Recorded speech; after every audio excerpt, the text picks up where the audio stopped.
My fiancé used my credit card to buy Plan B for his mistress, so I trapped him in a digital hell. I was staring blindly at my phone screen, watching a little green car icon track a box of morning after pills and massage oil making its way to a luxury penthouse across town. The credit card being charged was mine, but the man receiving the delivery was my fiancé, who was supposed to be 3 hours away crying at his sick mother's bedside. I sat on the living room floor of 440 Oakwood Drive, the smell of fresh spackle and cardboard boxes still hanging heavy in the air. We had just closed on the place 12 days ago. Tyler and I were supposed to spend this entire Saturday unpacking the kitchen, drinking cheap wine out of plastic cups, and christening the new granite countertops. I had spent months dreaming about this exact weekend. Instead, he had packed a black canvas duffel bag before the sun even came up. Her fever spiked to 103, Lex, he whispered, pressing a hurried kiss to my forehead. I remembered how he smelled that morning, like peppermint toothpaste and the expensive cedarwood cologne I'd bought him for our anniversary. Not the scent of a man rushing into a flu-ridden household. My dad is panicking. I have to go sit bedside. I might be there all weekend. You know how she gets when she's sick. She refuses to drink water unless I'm the one handing it to her. Just go, I murmured, rubbing the sleep from my eyes, pulling the heavy down duvet tighter around my chest to ward off the morning chill. I'll handle the boxes. Tell her I love her, and call me if you need me to drive up there. He gave me that tight, melancholic smile, the one that made the corners of his hazel eyes crinkle. You're the absolute best. I'll call you when I hit the highway. And he did. He called from the road, the faint hum of tires on asphalt humming in the background, sounding perfectly exhausted and worried. I spent my morning methodically slicing open moving boxes with a box cutter, organizing our entire lives into cupboards and drawers, completely oblivious to the rotting, diseased foundation beneath my feet. Around noon, my stomach started to rumble. I picked up my phone to order a salad, wiping drywall dust from the glass screen, when a push notification slid down from the top edge. The cheerful little Instacart logo was accompanied by a terrifyingly chipper message. Your shopper, David, is approaching with your delivery. Get ready to enjoy your items. My thumb hovered over the glass. My heart performed a strange, hollow thump against my ribs. I hadn't ordered anything. For a split second, panic flared in my chest. My account had been hacked. Someone in another state was probably buying a massive flat-screen TV and $300 worth of ribeye steaks on my dime. I violently tapped the notification, my breath hitching as the app loaded, fully expecting to see a delivery address in Florida or California. The address loading on the screen wasn't in another state. It was 15 minutes away. Delivering to the Obsidian Penthouse, Unit 4202. The Obsidian was a brand new, ultra-luxury high-rise downtown, the kind of place with a rooftop infinity pool, floor-to-ceiling glass windows, and a valet who wore a crushed velvet suit. I felt a cold bead of sweat slide down my spine, tracing the line of my vertebrae. I scrolled down to the itemized receipt, my eyes struggling to focus on the stark black text. It wasn't steaks or electronics. It was a highly specific, intimately curated list of items. 2 bottles of Veuve Clicquot Vintage Rose Champagne, 3 pounds of premium, organic, chocolate-dipping strawberries, a bottle of warming Ylang Ylang scented massage oil, and a $49.99 box of Plan B One Step. I stared at the words Plan B. The screen began to blur. I blinked, and a hot, acidic wave of nausea washed over me. I felt the heat rising in my neck, prickling violently across my scalp, and my vision went totally blurry with rage. I dropped the phone onto the hardwood floor like it had physically burned my skin. The metallic clatter echoed in the vast, empty living room, sounding like a gunshot. I pressed the heels of my hands into my eyes. I told myself to breathe. There had to be an explanation. A glitch in the matrix. A technical error. I snatched the phone back up, my fingers trembling so violently I could barely input my numerical passcode. I dug into the receipt details, desperately looking for the payment method. It was my primary Chase Sapphire card. But how? How did this person get my login? I scrolled further down past the tax and the delivery fee to the subtotal, and that's when a specific line item caught my eye. It turned my simmering, confused panic into absolute, crystal clear, icy fury. Discount applied, Lexi 20 referral. Tyler, the man who would literally argue with a tired teenage barista over a 10-cent upcharge for oat milk. Tyler, the man who once made me split a $14 Uber ride after my own birthday dinner because surge pricing is a scam. Tyler had used my personal referral code to save $20 measly on his cheating groceries. He must have forwarded the code to his own email a week ago when I begged him to download the app for our shared household grocery runs. Because he clicked my specific referral link to set up his date night cart, the buggy Instacart ecosystem automatically linked his new order back to my master account and my default payment method. He thought he was outsmarting the system. system, scoring $20 off premium champagne and a morning after pill. He didn't realize he was broadcasting his betrayal directly to my personal device in real time. I paced the length of the living room, my bare feet slapping aggressively against the cold wood. My lungs felt too small for my chest. I wanted to scream until my vocal cords shredded. I wanted to grab my keys, drive my SUV straight through the plate glass lobby of the Obsidian, and watch the velvet-suited valet scatter. But I stopped. I locked my knees and looked back down at the glowing screen. The app was tracking the shopper. A little car icon was pulling up to the luxury building right at that very second. The shopper's name was David. I clicked on David's profile, intending to call him through the app and tell him to cancel the order immediately. A small, circular profile picture popped up. A kid with shaggy brown hair, a recognizable birthmark on his jawline, and a slight overbite. I let out a sound that was half sob, half hysterical, broken laugh. It wasn't just some random, anonymous gig worker. It was my David. 3 months ago, I had hired a local college student to help with graphic design for my freelance marketing business. He was a sweet, chronically broke kid who worked 3 side hustles just to pay for his Adobe subscription and his textbooks. My thumb flew across the keyboard, ripping open the in-app chat function. Lexi, David, it's Lexi, your boss. David, OMG, hey Lexi, I didn't know this was your order. I'm literally in the lobby going up the elevator right now. Lexi, David, listen to me very carefully. Do not say my name at the door. Do not say anything about this chat. David,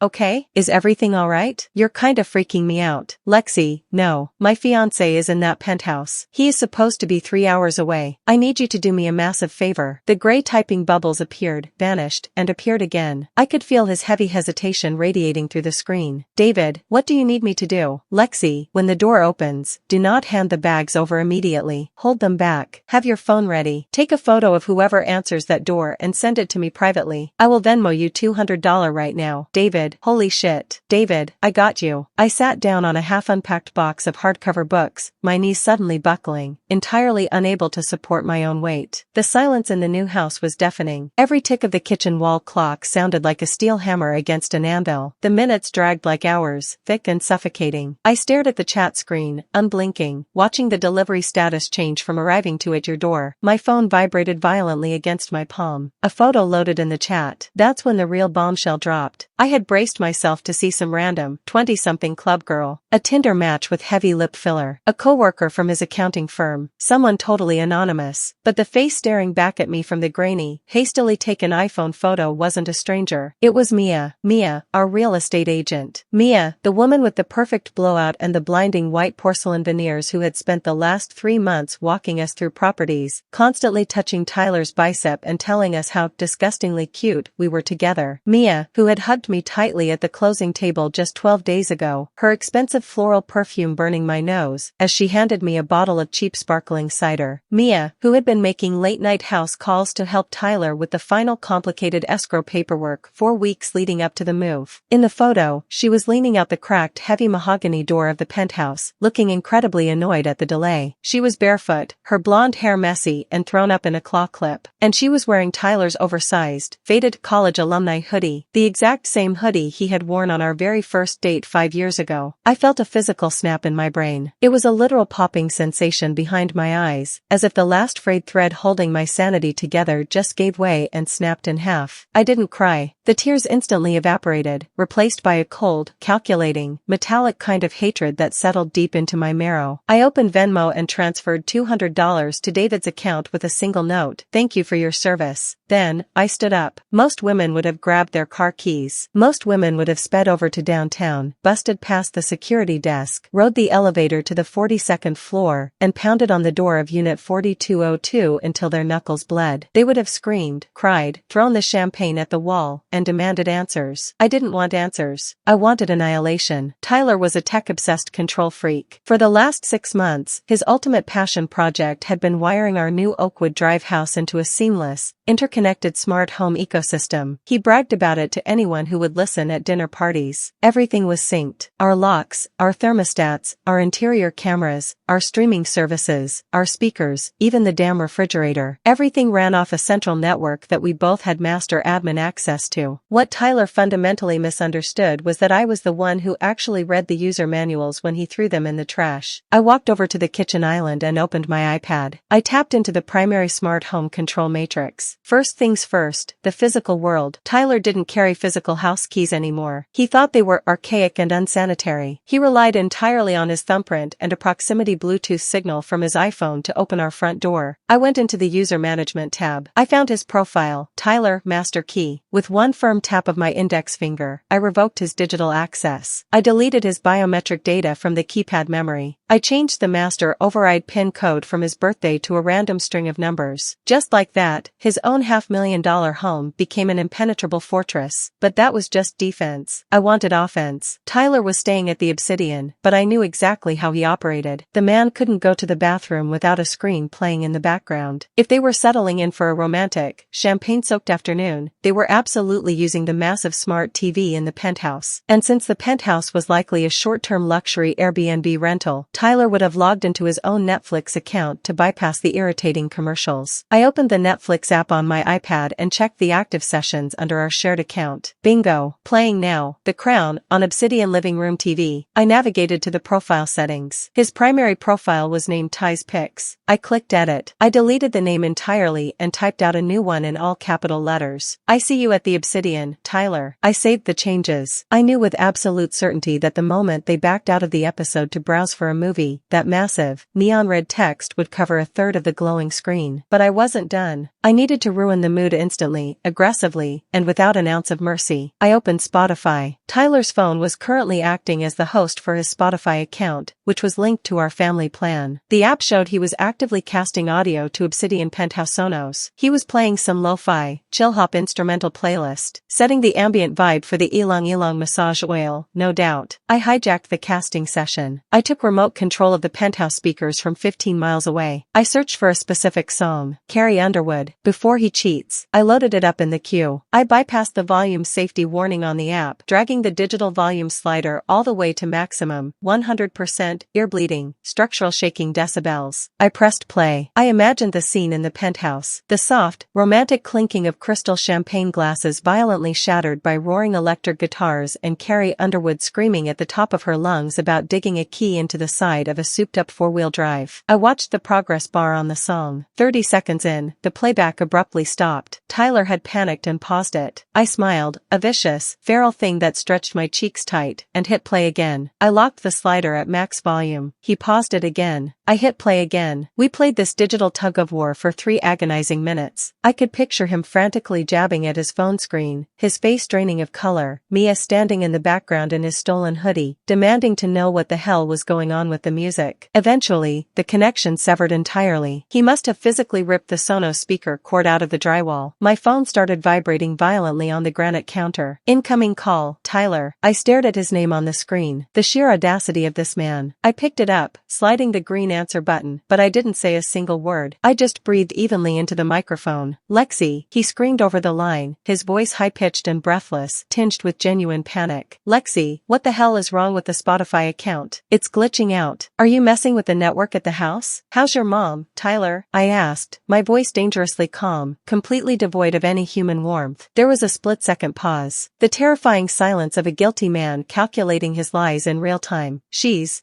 bad, Lex. She's coughing up blood, he whispered, his tone dropping into a perfect, practiced pitch of deep sorrow. The doctor just got here. It's an absolute nightmare. I'm standing in the hallway right now. I felt my fingernails dig into the soft palm of my hand until the skin almost broke, tiny crescent moons of pain grounding me. A nightmare, I repeated softly. Is the doctor prescribing Veuve Cliquot or the Plan B? The silence that followed was absolute. It was deafening. I could hear the faint hum of the penthouse air conditioning filtering through the receiver. I could hear him stop breathing. Lex, what? He stammered, the practiced facade cracking, his voice trembling like a total coward's. I have the Instacart receipt, Tyler, I hissed, the venom finally leaking out of my tone, hot and lethal. I have the GPS tracking data. I have a high-definition photograph of Mia standing in the doorway of Unit 4202 wearing your college hoodie. Do not say another word to me, or I swear to God I will burn your entire life to the ground. Lexi, wait, please, you don't understand. She just came over to drop off. I hung up. I didn't let him finish the pathetic lie. I immediately went into my settings and blocked his number. I blocked him on WhatsApp, on Instagram, on every single social platform I could find. But simply keeping him from contacting me wasn't the climax of this performance. He had lied about his mother's health to buy time for his affair. He used an innocent woman's illness as a shield to cheat on me in a luxury apartment. That required a special kind of public execution. I pulled up the screenshot of the Instacart receipt. I used the photo editing highlight tool to draw a thick, bright red box around the massage oil and the morning after pill. Then, I opened Facebook. Tyler's hometown had a massive community news and gossip group, boasting over 10,000 active members. It included his entire extended family, his high school friends, his former teachers, and critically, his mother's church group. I drafted a new post. I attached the highlighted screenshot. I tagged his mother's profile directly. Caption: "So incredibly glad Tyler rushed 3 hours away today to provide emergency medicine to his recovering mother. He's currently at the Obsidian penthouse administering champagne, massage oil, and Plan B. Truly a devoted son. P.S. Mia, if you're going to sleep with your real estate clients, maybe don't use their fiancé's credit card for the lube." I hit post. Within 60 seconds, the notifications began to rain down like hellfire. Likes, gasps, laughing emojis, and frantic comments from people we had gone to high school with flooding my screen. My phone was vibrating so hard it was doing circles on the kitchen island. I watched the engagement metric climb. 50 comments, 100 comments, 200. Someone tagged me as high-end real estate brokerage. Someone else tagged Tyler's boss at the accounting firm. His aunt commented, "What in the Lord's name is going on here?" The fire was entirely out of control, and I was standing safely in the center of it with an empty gasoline can. But there was one final loose end to tie up. The absolute financial insult of it all. I opened the Instacart app one last time. The order was marked as delivered. I clicked the help button and navigated to the report and issue page. I selected the entire order: the champagne, the strawberries, the oil, the Plan B. Reason for issue? I selected fraudulent activity, account compromised. In the text box, I wrote, "My device was hacked and an unauthorized user utilized my saved credit card to deliver these items to an unknown address. Please refund immediately and secure my account from further unauthorized purchases." Because it was my credit card, my primary account history, and my physical device reporting the fraud, Instacart's automated system didn't even blink. They immediately processed a full refund of $184.22 back to my Chase card. Then, the system did exactly what it was programmed to do when dealing with stolen credit card usage. It flagged the IP address and the specific device ID of the person who initiated the cart, Tyler's phone. It permanently blacklisted his device and his email from ever using the platform again. The sun began to set over 440 Oakwood Drive. The massive house grew dark, the shadows stretching long across the empty floorboards, but I didn't turn on a single light. I sat on the gray sectional couch we had bought together, drinking a glass of tap water, feeling lighter than I had in 5 years. The surgical precision of my revenge left no room for sorrow. There were no tears left, only a hollow, echoing peace. At 2 a.m., the motion sensor on the front porch floodlights triggered, bathing the driveway in a harsh, white glare. My phone lit up with a notification from the Ring camera. I opened the live feed. There was Tyler. He looked like a man who had survived a violent shipwreck. His perfectly styled hair was disheveled, his eyes were red and bloodshot, and he was dragging his black canvas duffel bag on the concrete. He stepped up to the front door and pressed his thumb against the biometric scanner. Red light. Access denied. He blinked, confused, swaying slightly on his feet. He rubbed his thumb aggressively on his shirt and pressed it against the glass again. Red light. Access denied. He pulled out his phone, trying to trigger the Bluetooth proximity unlock. Nothing happened. He stepped back, staring at the keypad like it had actively betrayed him. He started aggressively punching in his birthday. The lock buzzed an angry, flat tone. He punched it in again, his fingers slipping. "Lexi," he screamed, abandoning the keypad entirely and pounding his bare fists against the thick frosted glass of the front door. "Lexi, open the goddamn door. The keypad is dead. Let me in right now." I sat perfectly still in the pitch-black living room, less than 10 feet away from him on the other side of the heavy door. I didn't make a sound. I just watched him break down on the camera feed. He pulled his phone back out, presumably trying to call me again, only to realize he was still entirely blocked on the network. He swiped frantically on his screen. Then, his shoulders slumped in defeat. He held the phone up to his ear, checking his voicemail. Through the heavy insulation of the door, and broadcast clearly clearly through the Ring microphone. I could hear the tinny, screeching sound of an older woman screaming. It was his mother. She had seen the Facebook post. I couldn't make out every single word, but the phrases, disgusting pig, absolute embarrassment to this family, and don't you ever come home echoed loudly in the crisp night air. The voicemail went on for what felt like an eternity, berating him, disowning him through his cell phone speaker. Tyler slowly lowered the phone. He pressed his forehead against the frosted glass of the door. He was weeping. Actual, pathetic, heavy, heaving sobs that racked his entire frame. He slid down the glass until he was sitting on the welcome mat we had picked out together at Target just 2 weeks ago. I opened the Instacart app one last time. Despite blocking him everywhere else, I still had the ability to message his email through the referral link dispute thread. I typed out a single, final message and hit send. Order status, cancelled. Relationship status, delivered to the curb. I closed the app, turned off my phone, and walked upstairs to sleep perfectly in my brand new house. Am I the monster here, or did he get exactly what he deserved?